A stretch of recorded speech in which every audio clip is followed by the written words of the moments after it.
సల్కం చెరువు కబ్జాపై స్పందించారు Hydraa commissioner Ranganath.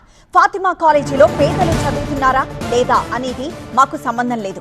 Fatima college పై చట్ట ప్రకారమే చర్యలు తీసుకుంటాం. సల్కం చెరువు FTL నోటిఫై చేశామన్నారు రంగనాథ్. ఫైనల్ నోటిఫికేషన్ తర్వాతే కబ్జాలు తొలగిస్తామన్నారు రంగనాథ్.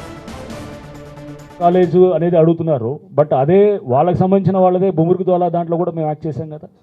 బొమురుగు దోలాలో చాలా బిల్డింగ్లు కూలగొట్టాం. అక్కడ స్థానిక వాళ్ళు ఎవరు దాంట్లో MIM లీడర్స్ ఉండేది దాంట్లో కూడా.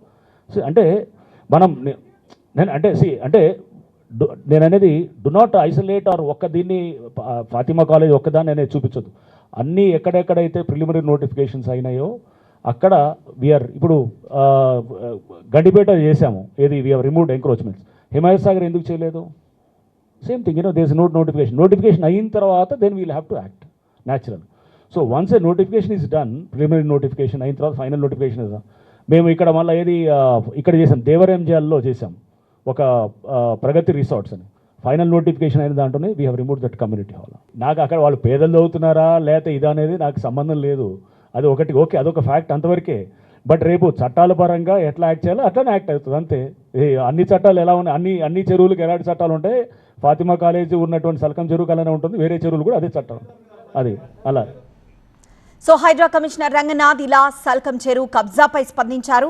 ఫాతిమా కాలేజీలో పేదలు చదువుతున్నారా లేదా అనేది సంబంధం లేదు, కానీ ఫాతిమా కాలేజ్ పై చట్ట ప్రకారం మాత్రం చర్యలు తీసుకుంటామంటున్నారు. సల్కం చెరువు FTL నోటిఫై చేశాము, ఫైనల్ నోటిఫికేషన్ తర్వాతే కబ్జాలు తొలగిస్తాము అంటున్నారు రంగనాథ్.